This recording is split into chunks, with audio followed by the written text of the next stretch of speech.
70 বছর বয়স হয়ে গেছে, একদিনও নামাজ পড়ে। তো বলছে যে আজকে আল্লাহ আমি নামাজ ধরলাম, তুমি আমাকে মাফ করো। তো আল্লাহ বলছে ঠিক আছে, মাফ করলাম, যাও। এই যে আপনি দোকানে বসে বললেন ঠিকই বলেছেন, আসলেই খারাপ, এটার ক্ষমা চান তো দেখি। এখন চলে যাবেন আপনি হজ করতে, বাকি জীবন কাবা ঘর গিলা পরে থাকবেন, আল্লাহ একটা লোকের আমি বদনামে এইভাবে সাড়া দিয়েছিলাম, তুমি আমাকে মাফ করো।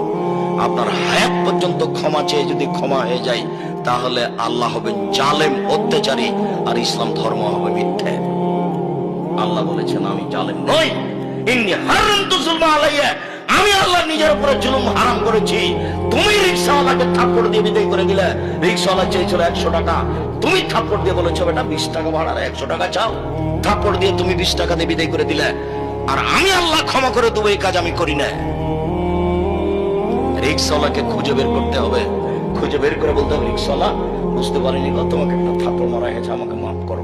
এই কথার পূর্ব পর্যন্ত পৃথিবীর কোথাও এর ক্ষমা নেই। কেউ যদি বলে দেয় ক্ষমা আছে, সে ধর্মই বুঝে না। আমি আব্দুর রাজ্জাক বিন ইউসুফ বুঝে সুঝে বলছি। 88 আগস্টের 20 তারিখ রোজ বুধবার থেকে শিক্ষকতা করি। 88 আগস্টের 20 তারিখ রোজ বুধবার বিকাল 3টে থেকে আমি শিক্ষক। 26 বছর থেকে আমি ফতোয়া লিখে 2 হাতে। 6 বছর থেকে আমি ফতোয়া বোর্ড পরিচালনা করি। 34 বছর থেকে আমি বুখারী মুসলিম পড়াই। 32 বছর থেকে আমি শিক্ষকতা করছি। জাতির সাথে চলে বাস্তবতা আমার